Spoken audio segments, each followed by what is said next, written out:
रोज एक नई कहानी देखने के लिए चैनल को सब्सक्राइब करें और बेल आइकन दबाना ना भूलें।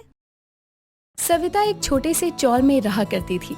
वहाँ की सभी औरतें सविता को इसीलिए पसंद नहीं करती थी क्योंकि सविता की आए दिन किसी न किसी बात पर हर किसी से लड़ाइयाँ होती रहती और हमेशा की तरह आज भी चौल में पानी का टैंकर आया था जिसकी लाइन में सविता लगी है और वहीं खड़े खड़े अपनी बहू रिंकी को आवाज लगाकर वो कहती है, बहू, ओ बहू, किचन में बड़ी वाली बाल्टी रखी होगी, ले आ तो जरा। सविता की आवाज सुनकर रिंकी तुरंत बड़ी वाली बाल्टी पानी भरने के लिए लाकर सविता को देती है और इतने में टैंकर पर मौजूद रिंकी की पड़ोसन शारदा रिंकी से कहती है, अरे सुनना रिंकी, घर में और भी जितने कटोरी चम्मच है ना वो भी ले आ, उनमें पानी नहीं भरेगी। शारदा की बात सुनकर आसपास खड़ी मोहल्ले की सभी औरतें हंसने लगती है। रिंकी तो डरपोक होती है, औरतों के तानों का जवाब नहीं देती, पर सविता तुरंत ही शारदा से लड़ पड़ती है और कहती है, हाँ हाँ वो भी ले आएगी, क्या कर लेगी तू शारदा की बच्ची। हाँ हाँ बोल बड़ी मैडम जी, इसकी आवाज की तो कमी थी। सुबह से चौल में ये ना बोले तो चौल में लोग सोचने लगते हैं कि कहीं मर मरा तो नहीं गई बुढ़िया। बुढ़िया किसे बोलती है? बुढ़िया होगी तू, बुढ़िया होगा तेरा खानदान। इस पर काफी समय तक बहस चलती रहती है और रिंकी तो डर कर वहाँ से चली जाती है। कुछ समय बाद सविता लड़ झगड़ कर घर आती है और रिंकी से कहती है, क्यों बहू, कोई कुछ भी बोले तो तू ऐसे चली मत आया कर, उनको उनका जवाब देना सीख। जी माँ जी। इस बात को कई दिन बीत जाते हैं और इस दौरान ना जाने सविता की कितने लोगों से और कितनी बार लड़ाइयाँ हो चुकी थी। और एक दिन ऐसे ही सविता दरवाजे पर बैठी थी, तभी बिजली का बिल वाला आता है और सविता को बिल देते हुए कहता है, लो अम्मा बिजली का बिल। सविता बिल लेकर जब बिल को देखती है तो उसमें आया अमाउंट देखकर बोलती है, क्यों भैया, हमने तो इतनी लाइट पंखे भी नहीं चलाए, जितने बिजली के बिल आप हमें थमा कर जा रहे हो। सुनो अम्मा, ये सारी बातें ना आप बिजली विभाग वालों को सुनाओ। जो मेरा काम है ना बिजली बिल देने का, वो मैं कर रहा हूँ और आप भी ना अपना काम करे टाइम पर ना पूरा बिजली बिल भर कर। तू होता कौन है मुझे बताने वाला? अब तू मुझे बताएगा कि मुझे क्या करना चाहिए और क्या नहीं। तू मुझे बताएगा कि मुझे बिल कैसे और कब भरना है। सुनो अम्मा, आप ना बिल भरने से पहले ना पागल खाने जाना। आप मुझसे ना बिना बात की बहस कर रही हैं। मैं तुझे पागल दिखती हूँ? अरे पागल होगा तेरा खानदान और तू मुझे पागल कहता है। अपनी सास को फिर किसी से लड़ते देखकर रिंकी और भी डर जाती है क्योंकि उसकी शादी को महज 2 महीने हुए थे और इन 2 महीनों में उसने अपनी सास को 3600 बार से भी ज्यादा बार लड़ते देख लिया था। और फिर बेचारी रिंकी अनपढ़ भी तो थी, इसीलिए ये सब देखकर वो काफी डर जाती है। इसीलिए इस बार भी वो हमेशा की तरह कहीं छुपकर अपनी सास को लड़ते देखती है। अगले दिन सविता का बेटा आर्यन घर के बाहर अपनी रेडी खड़ी करके फल का ठेला लगाने की तैयारी कर रहा था। तभी एक आदमी वहाँ आता है और कहता है, अरे भैया, आप मुझे यहाँ मिल गए, मैं तो आपकी फल की दुकान पे जा रहा था। अच्छा साहब, क्या लेना है आपको? बस कुछ ताजे फल दे दो। अभी देते हैं साहब। इतना कहकर आर्यन उस आदमी को फल दे रहा होता है और पास में आर्यन की माँ उस ठेले पर फल लोड कर रही थी। इतने में वो आदमी बोल पड़ता है, ये फल थोड़े खराब हैं। कल भी जो फल मैं ले गया था वो थोड़े खराब निकले थे, आज थोड़ा देख कर देना। नहीं नहीं साहब, ये फल खराब नहीं है, इसमें दाग है। आप तो हमारे रोज के कस्टमर हो, आपको भला खराब सामान क्यों देंगे हम? वो आदमी कुछ बोलता उससे पहले ही सविता बोल पड़ती है, क्या बोले? हमारा फल खराब होता है? तुम होगे अपने घर के बड़े साहब, हमारे लिए कुछ नहीं हो और हमारी चीजों को खराब कहने वाले तुम होते कौन हो? अरे माताजी, बस मैं तो ये कह रहा था कि कल जो मैं फल ले गया था वो खराब निकले। मैं कौन सा आपके लड़के से पैसे मांग रहा हूँ, मैं तो बस बता रहा हूँ। आप तो ले देकर मेरे ऊपर ही चढ़ गई। अरे साहब आप जाओ, अम्मा है ना जो मेरी, वो थोड़ी गुस्से वाली है, इनकी तरफ से हम माफी मांगते हैं। हाँ तो घर में रखो इन्हें, ऐसी बात करेगी तो तुम्हारे ही ग्राहक भगाएगी। चुप कर, यहाँ से चला जा, समझा? साहब हम आपके हाथ जोड़ते हैं, आप जाइए यहाँ से, अम्मा का गुस्सा ज्यादा बढ़ जाएगा। हाँ ठीक है, जाता हूँ। तुम्हारी माँ है इसलिए छोड़ रहा हूँ, वरना कोई और होता तो अच्छा नहीं होता। माँ तो अपनी लड़ने की आदत कब छोड़ेगी? सबसे लड़ती है और आज तो हद मचा दी तूने। तो क्या सुनती रहूं? तुम लोग यही चाहते हो, मुझसे नहीं होगा ये सब। सविता ये सब बोलते हुए घर में चली जाती है और उसकी बहू भी ये सब दरवाजे से देख रही थी, पर कुछ बोलने की हिम्मत नहीं करती। और इस तरह भी इन बातों को, लड़ाई झगड़ों को काफी समय बीत जाता है। लेकिन गुजरते दिनों के साथ सविता का लड़ना बंद ही नहीं होता और इस बार वो अपने घर के सामने लगी रस्सी पर कपड़े टांगने को लेकर लड़ती है, क्योंकि उसकी पड़ोसन शारदा उसके डाले कपड़ों को साइड करके अपने कपड़े सुखा जाती है। ये देखकर सविता गुस्से में घर से बाहर आती है और शारदा से कहती है, क्यों री शारदा, तूने मेरे कपड़े क्यों हटाए? क्यों ना हटाऊं? सारे कपड़े सूख गए हैं तो। जब तक मैं ना हटाऊं तब तक तू होती कौन है मेरे कपड़े हटाने वाली? यहाँ अब मेरे ही कपड़े सूखेंगे और ये मत भूल कि ये रस्सी केवल तेरे लिए नहीं है। सुखा कर तो दिखा तू। छोटी सी बात पर शुरू हुई दोनों की लड़ाई गाली गलौज तक पहुंच जाती है और अपनी सास को लड़ते देखकर रिंकी कुछ बोलने की हिम्मत तो करती है, लेकिन उससे नहीं होता।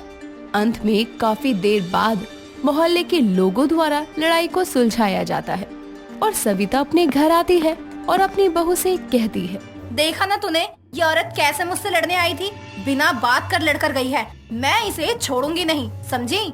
माँ जी आप शांत हो जाइए, मैं आपके लिए चाय लाऊं? ले आजा, चाय पीकर थोड़ा अपना दिमाग शांत करूं मैं। रिंकी सविता की बात बीच में काट देती है, क्योंकि वो डरी हुई थी। इसीलिए वो अपनी सास का ध्यान चाय की तरफ करके उसे चाय बनाकर देती है और सविता चाय पीते हुए कहती है, तू भी कभी कभी बोला कर, अगर यहाँ रहना है तो लड़कर अपनी जगह बनानी होगी, वरना आज के समय में कोई किसी को जीने नहीं देता। माँ जी लड़ना भी तो ठीक नहीं, अच्छे से रहकर भी तो हम अपनी जगह पा सकते हैं। ये दुनिया जीने दे तो ना। सविता की लड़ाई तो कोई नया किस्सा नहीं थी। इस चौल में लगभग हर रोज ही कोई न कोई आपस में किसी न किसी से लड़ता और मारपीट करता रहता। ऐसे ही समय गुजरता है और एक सुबह मोहल्ले में बने स्नान घर में नहाने की लाइन में लगने को लेकर सविता का वापस से अपनी पड़ोसन शारदा से झगड़ा होता है, क्योंकि शारदा देर से आकर भी सविता से आगे आकर लाइन में लग जाती है और सविता ये देखकर बोलती है, क्यों, तूने मेरी सौतन बनने का फैसला ले लिया है क्या? जब देखो तब मुझसे झगड़ा करने का कोई ना कोई तरीका खोज लेती है। ना ना, मैं तेरी सौतन नहीं, तू मेरी सौतन बन गई है। मैं तो काफी देर से लाइन में लगी हुई थी, अब तेरा जो दिल है तू वो कर, लेकिन मैं तो हटने वाली नहीं हूँ। मैं यहाँ से पहले ही नहा कर जाऊंगी, देख लेना। ये सब पीछे खड़ी 2-3 औरतें भी देख रही थी और साथ ही सविता की बहू रिंकी भी। ऐसे ही एक औरत रिंकी से कहती है, तो कुछ बोलती क्यों नहीं अपनी सास के लिए? देख बेचारी को सब कैसे परेशान करते हैं रोज। ये सुनकर रिंकी कुछ नहीं कहती, लेकिन जब शारदा सविता पर अपनी बाल्टी से भरा हुआ पानी पलटती है तो रिंकी को ये देखकर गुस्सा आता है और फिर रिंकी शुरू होती है, कुलक्षणी कपटी पापी औरत, तू हमेशा मेरी सास से लड़ती है ना, अब देख मैं क्या करती हूँ। इतना बोलकर रिंकी बाल्टी में गंदा पानी भरकर शारदा के ऊपर फेंक देती है और उसको खूब सुनाती है। ये सब चौल की औरतें देख रही थी और रिंकी की सास भी ये सब देखकर हैरान थी और खुद से कहती है, आज तो इसने कमाल ही कर दिया। क्या हुआ तुझे? आज तू बोल कैसे पड़ी? माँ जी जो भी हुआ, पर मेरे अंदर का डर तो आज निकल गया, वरना मैं कभी बोल ही नहीं पाती। इस तरह लड़ाकू सास की डरपोक बहू अपनी सास को लड़ते हुए देखकर खुद भी बहादुर हो जाती है। अंकिता एक बहुत ही चुलबुली और समझदार लड़की थी। वो सभी लोगों का बहुत ख्याल रखा करती थी। एक दिन उसकी शादी समीर से हो जाती है, पर शादी के कुछ दिनों बाद ही उसके पति समीर का कार एक्सीडेंट हो जाता है, जिसमें उसकी जान चली जाती है। अंकिता समीर की याद में डिप्रेशन में चली जाती है और एक दिन सुबह वो मंदिर जाती है, जहां उसकी मुलाकात उसके दोस्त सुशांत से होती है। हेलो अंकिता, कैसे हो? अरे सुशांत, तुम यहाँ कैसे? अरे मैं तो माता रानी के दर्शन के लिए आया हूँ। तुम तो ट्रेनिंग पर गए थे ना? मेरी ट्रेनिंग कब की पूरी हो गई, अब इसी शहर में पोस्टिंग है। बहुत बढ़िया, नाइस टू सी यू। मुझे भी बहुत खुशी हुई तुमसे मिलके।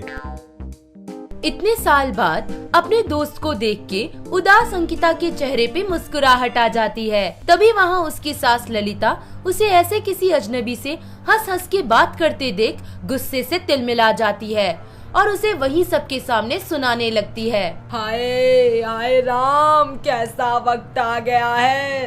अरे बहू, घर की लाज शर्म सब बेच खाई है क्या? सासू माँ, आप यहाँ?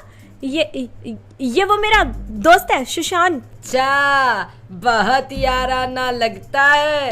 अरे अभी मेरे बेटे को गुजरे वक्त नहीं हुआ और तू अपने गुल दिखाने लग गई। नहीं सासू माँ, आप जैसा समझ रही है ना, ऐसा कुछ भी नहीं है, सच में। अरे ये क्या हो रहा है? और माता जी, आप अंकिता से ऐसे कैसे बात कर रहे हो? अरे तू तो चुप ही बैठ, मेरी बहू है, मुझे सब पता है।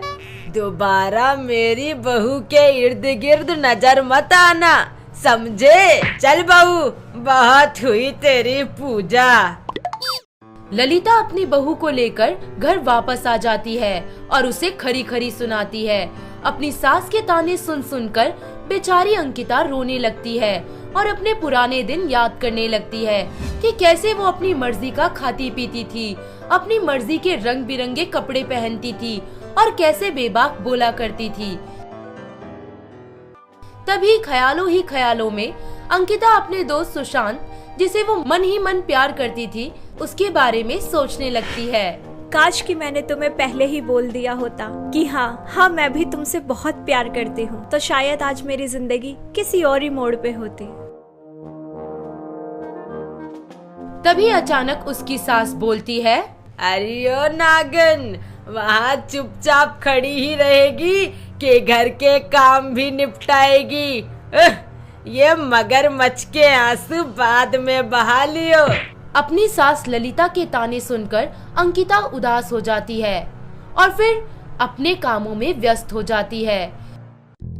वहीं दूसरी ओर उसका दोस्त सुशांत अंकिता की हालत देख के बहुत दुखी होता है और वो सोचता है कि कैसे अंकिता के हालात को सुधारा जाए।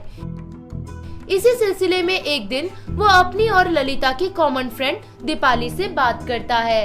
हाय दीपाली। हेलो सुशांत, मैं तो ठीक हूँ, तुम सुनाओ, वो मंदिर में क्या बवाल हो गया तुम्हारे और अंकिता के बीच? अच्छा, तो तुम्हें भी पता चल गया? यार, जरा सी बात का बतंगड़ बना दिया अंकिता की सास ने। हाँ, वैसे बहुत बुरा हुआ अंकिता के साथ। जब से विधवा हुई है, उसकी सास ने तो उसका जीना हराम कर दिया है। हाँ यार, मुझे भी बहुत बुरा लग रहा है। काश मैं अंकिता के लिए कुछ कर सकता। काश अंकिता, उस दिन तुमने मुझे हाँ कर दी होती तो आज कुछ और ही होता। अरे तुम क्या करोगे? वो विधवा है, उसकी जिंदगी से तो मानो खुशियों के रंग ही चले गए, ना जाने क्या होगा उसका। दीपाली, मैं अंकिता की जिंदगी में खुशहाली ला कर ही रहूंगा। सुशांत मन में सोच लेता है कि अब वो अंकिता को और दुखी नहीं रहने देगा। वो उससे शादी करेगा और उसकी जिंदगी में खुशियों के रंग वापस भर देगा। इसी ख्याल से वो एक दिन मंदिर जाता है, जहाँ पर दोबारा अचानक उसकी मुलाकात अंकिता से हो जाती है। अंकिता उसे देख के मुंह फेर लेती है। अंकिता, मुझे तुमसे अर्जेंटली बात करनी है, बहुत इम्पोर्टेंट है, मना मत करना। सुशांत, तुम समझते क्यों नहीं?